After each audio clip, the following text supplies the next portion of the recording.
Hello Pisces, thank you for joining me for your monthly forecast for March. At the very start of this month, there's a tremendous clustering of energy in your zodiac sign. Of course you have the sun there, but also Venus, the planet of love and attraction, is exalted in Pisces. Mercury, the planet of communication, and also Neptune, the planet of dreams. This clustering of energy is asking you to really focus on your individuality as this month begins.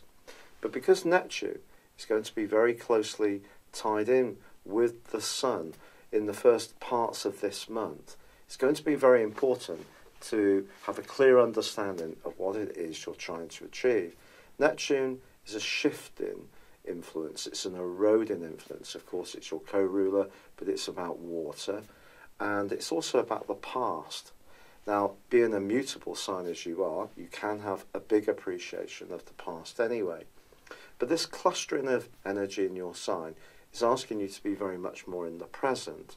Now, you may encounter someone from the 2nd on the back of the full moon in Virgo who wants you to listen up to their agenda just at a time when you're very focused on yours.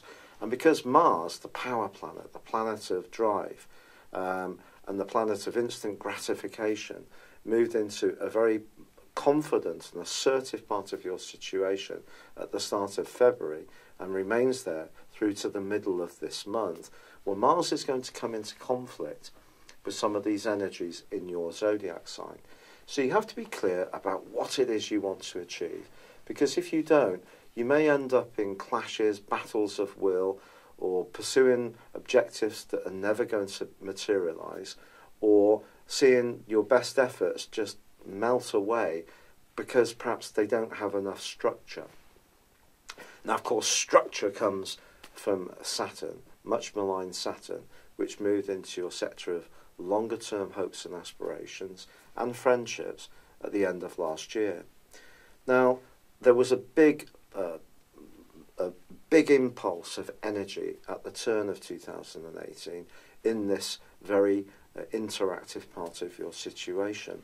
But now you're in a time which is more about being true to yourself, but at the same time you need to obviously keep certain elements of your future planning in place, and not everything in your world is suddenly going to change.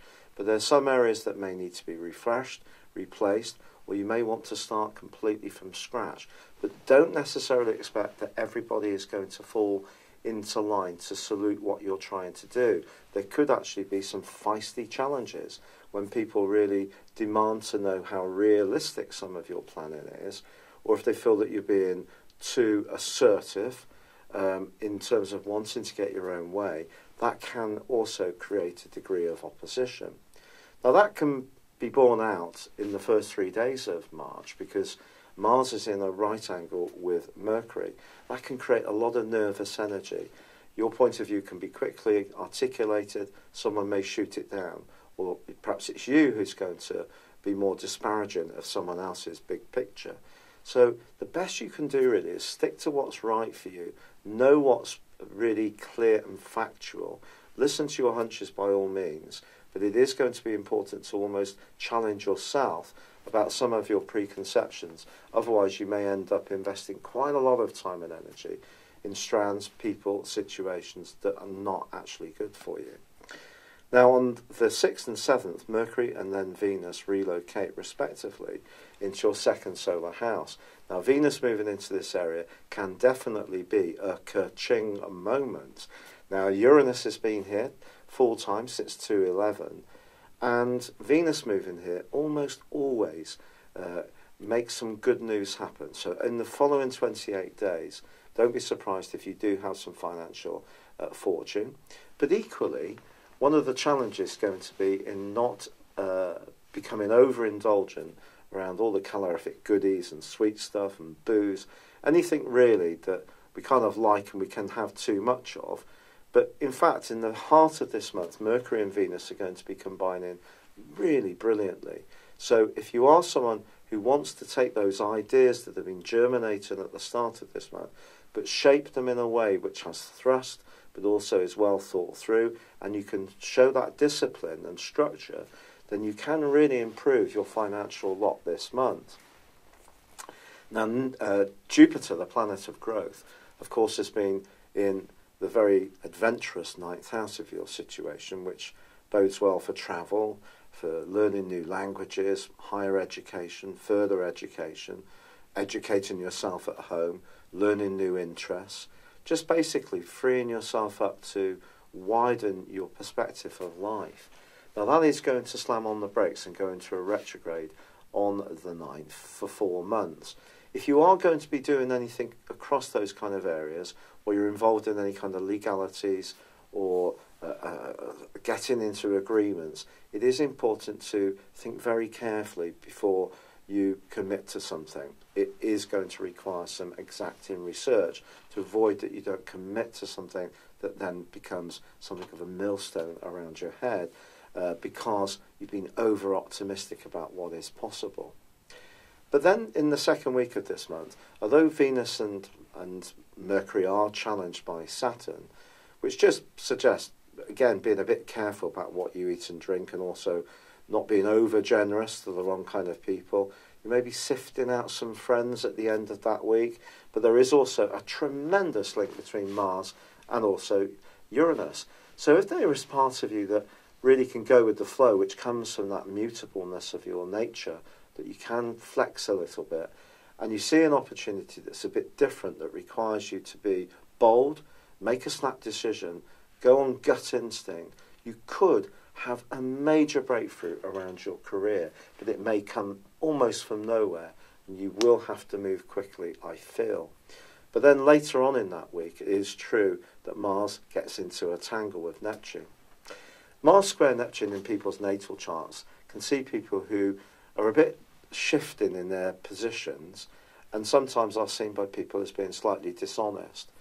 If you do encounter someone who you feel could be good for you in terms of financial or professional situation, it's important you test out their theories. So the big get-rich-quick sort of schemes that come around from time to time, well, obviously there's been the Bitcoin thing recently, maybe that can work out for you, stuff like that, cryptocurrencies.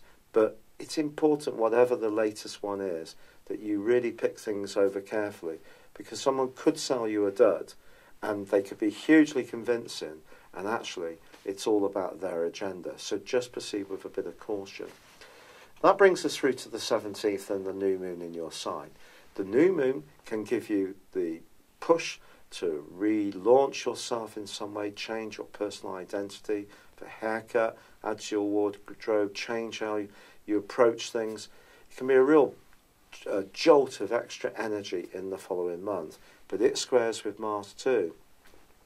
So it's important that whichever direction you're trying to go in, it is going to work for you in the wider world.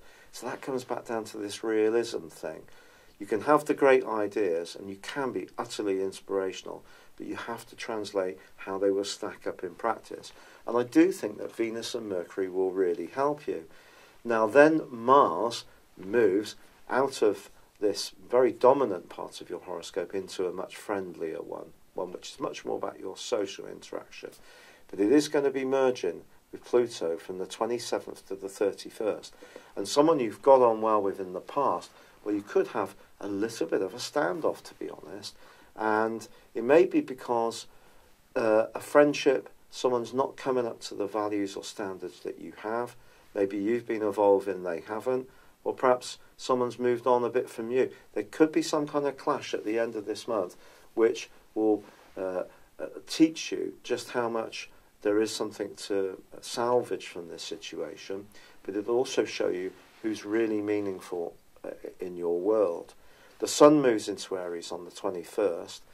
For you, that is about physical foundations in a more practical sense. It's also about your core values, and it can be about sensuality. So if you're wanting to get closer to someone and make a more intimate connection, this is good stuff. But then Mercury, it too goes into a retrograde. Mercury retrograde in the second house suggests that somebody could owe you some money and you find it hard to get it in. So if you run a small business or you have helped someone else out, don't give them any credit. You know, really be on the case that pull that money in as quickly as possible. And if you are buying anything, the usual standard advice with Mercury retrograde is keep the receipts. You might use it once and then think, well, actually, this doesn't work. It isn't for me. It doesn't have a functional element to it. And of course, the second house, which is very Taurian, is about functionality.